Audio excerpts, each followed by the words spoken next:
வாழ்க வளமுடன்! பேராசிரியர் டாக்டர் துரை லோகநாதனின் வினாவிடை தத்துவச் சிறுகதைகளாம் அமுதச்சுடர் சேனலின் சார்பான வணக்கங்கள்.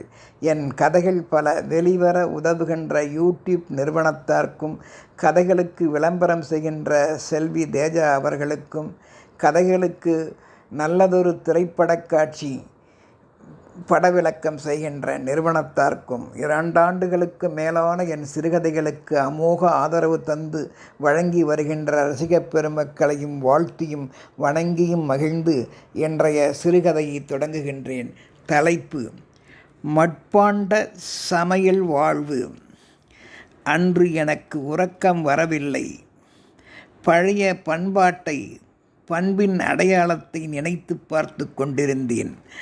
அதில் எழுந்ததுதான் மட்பாண்ட சமையல் வாழ்வு என்னும் தலைப்பாகும். கதைக்குள் செல்வோம். இன்று பெரும்பாலும் நகரத்து மக்களின் சமையலில் மட்பாண்ட சட்டிப்பானைகள், குடங்கள் பயன்பாட்டை காண இயலவில்லை. மட்பாண்டங்கள் சமையலை நாடுவதும் இல்லை.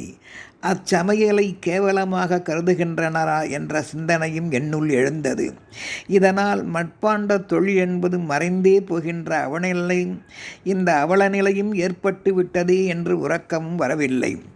பொங்கல் பண்டிகையின் போதும் கூட சோறு பொங்கிட, பொங்கல் பொங்கிட நகரங்களில் எவர் சில்வர் வெண்கல முறிப்பாத்திரங்கள், சுதேசி பாத்திரங்களையே அடையாளமாக அமைகின்றன, பயன்படுத்துகின்றனர். இதனால் ஆரோக்கிய குறைவு ஏற்படுவது எவரும் உணர்வதே இல்லை என்பதே எனது வருத்தம். ஆனால் இன்றும் பண்பாடு குறையாமல் மண் வாசனையை நுகர்கின்ற மனங்களும் இல்லாமல் இல்லை. பல கிராமங்களில் மட்பாண்ட சமையலே என்றும் நடைபெறுவதையும் இன்று நான் ரசிகப் பெருமக்களுக்கு சுட்டிக்காட்ட விரும்புகின்றேன். வாருங்கள், கதைக்குள் செல்வோம்.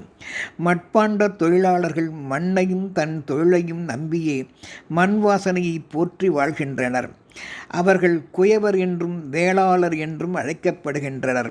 மண்ணை ஆள்வதால் வேளாளர் என்று அழைக்கப்பட்டனர். வேல் கூட்டல் ஆளர், வேளாளர். மண் ஆள்பவர் வேளாளர் ஆகினர். சமையலில் மட்பாண்டம் பயன்பாட்டால் காலநேரம் நீடித்தாலும் மெதுவாக வேகும் உணவின் சுவையே நீடிக்கும். அதன் வழி பொறுமையுடன் வாழும் வாழ்வின் நம் புகழும் நீடிக்கும். குயவர்களின் மண்ணோடு இணைந்த வாழ்க்கையும் நீடிக்கின்றது. இவ்வாழ்க்கை மனிதனை இயற்கையோடு வாழ தூண்டி இணைக்கின்றது. பிறந்த மண்ணை மதிக்கும் வீடு மனித நேயத்தை மறக்காதல்லவா? மட்பாண்ட சமையல் உணவு உடலுக்கு மாமருந்தே ஆகும். அதில் மறைந்திருக்கும் பண்பாடோ மனதுக்கும் மருந்தாகுமே. இதில் சமைக்கப்படுகின்ற உணவு வயிற்றை மட்டுமல்ல ரசிகப் பெருமக்களே, குடும்ப உறவையும் நிறைக்கின்றதல்லவா தனது அன்பால், சுவை மனத்தால். மட்பாண்ட உணவை பயன்படுத்துவோர் உடல் உறுதியுடன் நீடித்து வாழ்வதையும் நாம் காண முடிகின்றதே. சிறந்த மண்பானை உணவை மட்டும் வேக வைப்பதில்லை. சிறந்த மண்பானை உணவை மட்டும் வேக வைப்பதில்லை, நம் அவசரத்தையும் அடக்குகின்றது. மெதுவாக வேகும் உணவே உடலுக்கும் நன்மை அளிக்கின்றது. பொறுமை காக்கும் மனம் வாழ்க்கையை உயர்த்துகின்றது. ஆக்கப் பொறுத்தவன் மனம் ஆறவும் பொறுக்கின்றது என்பதையும் நாம் எண்ணலாம். குயவரால் உருவாக்கப்படும் பானையின் வரலாறு அருமையானது. ரசிகப் பெருமக்களே, என் வழி கேட்டு மகிழுங்கள். இந்த பானையை உருவாக்க மண் துன்பத்தை சகிக்கின்றது. நெருப்பின் சூளையின் வெப்பத்தையும் தாங்கி நிற்கின்றது. பிறகுதான் மற்றவர்க்கு உணவு அளிக்கும் மட்பாத்திரமாக, உணவு அளிக்கின்ற மண் பாத்திரமாக குயவரின் கைவண்ணத்தால் உருவாகின்றது. பானையாக, மடக்காக மற்றும் சட்டியாக வெவ்வேறு வடிவங்களில் இப்படியாக மட்பாண்டம் உருவாவதில் ஒரு வாழ்க்கை பாடமே அமைந்துள்ளது. கைவினை கலைஞர்களின் பெருமையும் அதில் அடங்கி உள்ளது. அவர்களை நாம் வாழ வைக்க வேண்டாமா என்ற சிந்தனையும் என்னுள் வாட்டி வதைத்தது. வாருங்கள் நேயர்களே, உங்களை நான் பழகிய அந்த வேளாளர் பழனிவேல் குயவர் வீட்டிற்கே அழைத்துச் செல்கின்றேன். அங்கே பார்த்தீர்களா? ஆடிப்பாடி குடும்பத்துடன் அவர்கள் வேலை செய்து கொண்டிருக்கின்றார்கள். தங்கள் தண்ட சக்கரத்தை வைத்து மண்ணை அதில் பிசைந்து எடுத்து வைத்து பலவித வடிவங்களை உருவாக்குகின்றார்கள். அப்போது குயவர் வீட்டை உற்று நோக்குங்கள். தற்போது குயவன் பாடலை கேளுங்கள். 70 வயது கிழவர் பழனிவேல் அவர்கள் சக்கரத்தை சுற்றியபடியே பாடுகின்றார். தங்கள் வீட்டு சமையலை ரசித்தபடியே கேளுங்கள். சுழலுதடி வாழ்க்கை சக்கரம் சுழலுதடி, சுடும் மண்ணில் அந்த வாழ்வும் மலருதடி, குயவன் கைதொட்ட மட்பாண்டத்தில் குடும்ப பாசம் சேர்ந்தே கொதிக்குதடி, ஆற்றங்கரை மண்ணெடுத்து அன்பு கலந்து பிசைந்தேனே, ஆற்றங்கரை மண்ணெடுத்து அன்பு கலந்து பிசைந்தேனே, அக்னியில் அதை சோதனையை தாங்கி நிற்கச் செய்தேனே, துவண்டிடவில்லையே. மண்ணின் உள்ளம் பானையானது, அதன் வழி மக்களின் உள்ளம் நிம்மதியானது. மண்ணின் உள்ளம் பானையானது, அதன் வழி மக்களின் உள்ளம் நிம்மதியானது. அது அடுப்பின் மேலே ஏறியதும் அமுதமும் ஆனதே மட்பாண்ட சமையலடி. மட்பானையில் சோறு பொங்கிட மனம் வீசுதே வீதி எங்கும், எங்கள் குழந்தை சிரிக்குதே தாய் மகிழ்கின்றாளே, குடியை கூட கோயிலாக்குதே குயவர் குடிலே, என் சொல்லி நான் மகிழ்வேன், என் வேலையை நான் தொடருவேன்.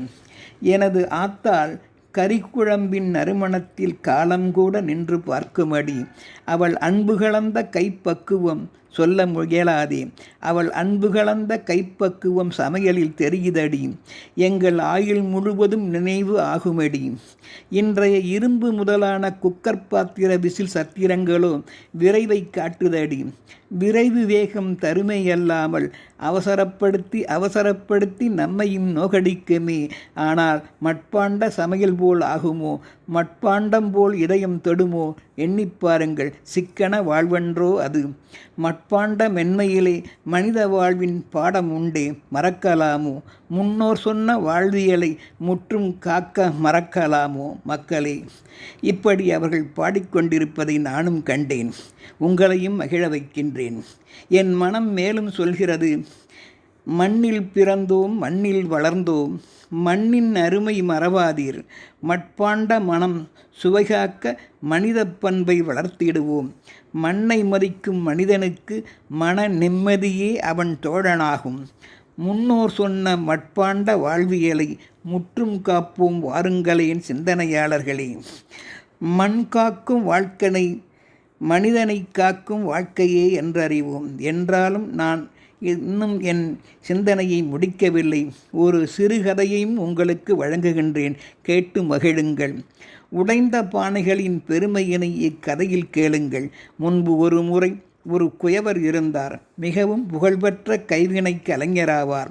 பல ஊர் மக்களும் விரும்பி வந்து அந்த மட்பாண்டங்களை மலிவான விலையில் வாங்கி செல்வர். ஒரு முறை குயவர் பழனிவேல் பெரிய சமையல் பானைகளை செய்து வெயிலில் காய உலர வைத்தார். அதில் ஒரு பானையில் சிறு விரிசல் உடைசல் ஏற்பட்டுவிட்டது. அதனை தூக்கி எறிய முற்பட்டான் குயவனின் கையால் சிறிய வயதுடைய சரவணன் என்பவன். குயவர் பழனிவேலோ, அதை வீசாதே சரவணா, அதற்கும் ஒரு வாழ்க்கை இருக்கிறது என்றார் அன்பான குரலில்.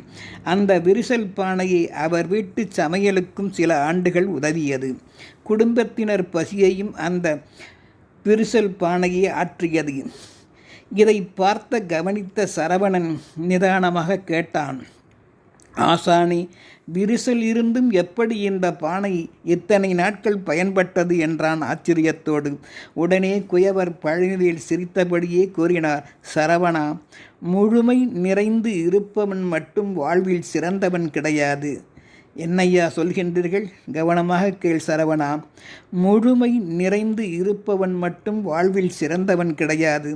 தன்னிடம் குறைகள் இருந்தும் தன் கடமையை என்றும் மறக்காதவனே சிறந்தவன் என்றார். அதை கேட்டுக்கொண்டிருந்த குயவர் பேரன் கந்தன் சிறுவன் ஓடோடி வந்து அந்த விரிசல் பானையை பலமுறை தொட்டு வணங்கினான். அவன் செயல் கண்ட சரவணனும் வீட்டினரும் பலமுறை மனதால் வணங்கி நின்றனர். இந்த நிகழ்வு அறிந்த ஊரினர் மகிழ்ந்தனர். உடைந்த பானை சோறு சமைத்ததாம் உடைந்த பானை சோறு சமைத்ததாம் உடையாத மனங்களோ வாழ்க்கையை சமைத்ததாம் என்ற பழமொழியையே உருவாக்கிவிட்டனர் மகிழ்ந்து நின்றபடியே.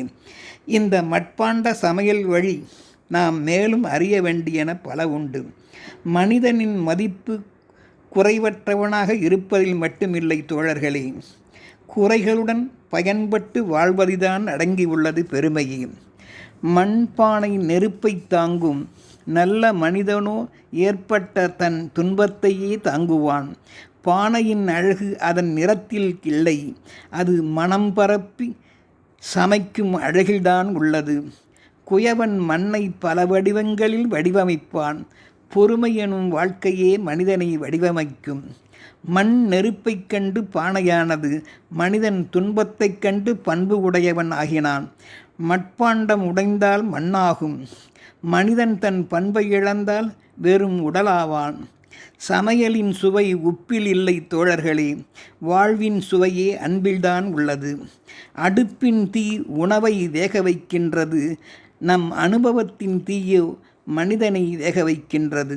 மண்ணை மதித்து இருப்பவன் வாழ்வான், மண்ணை மிதித்து அவமதிப்பவன் மனத்தை இழப்பான். பாரம்பரியத்தையும் மறந்தவன் பண்பையே இழப்பான் அல்லவா. குயவன் சக்கரத்தை சுழற்றுகின்றான், காலமோ மானுட வாழ்க்கையை சுழற்றுகின்றது. மண்பானை காலியானால் மீண்டும் நிரப்பலாம் தோழர்களே, மட்பானை காலியானால் மீண்டும் நிரப்பலாம். மனித மனம் காலியானால் மனித நேயத்தால் மட்டுமே நிரப்ப முடியும். சிந்திப்போம். மட்பாண்ட மதிப்பு விற்கும் சந்தையில் தெரியாது. நன்று கவனியுங்கள். மட்பாண்டத்தின் மதிப்பு அதனை விற்கும் சந்தையில் தெரியாது. இதில் சமைத்த உணவை சுவைத்தவரின் இதயத்தில்தான் தெரியும், நாவினில். நெருப்பை வென்ற மண்ணே பானையாகின்றது, சோதனையை வென்ற மனமே சாதனையாகின்றது. சாதனை படைப்போம் மண்ணின் மைந்தர்களே, மண் வாசனையை காப்போம். வாழ்க வளமுடன்.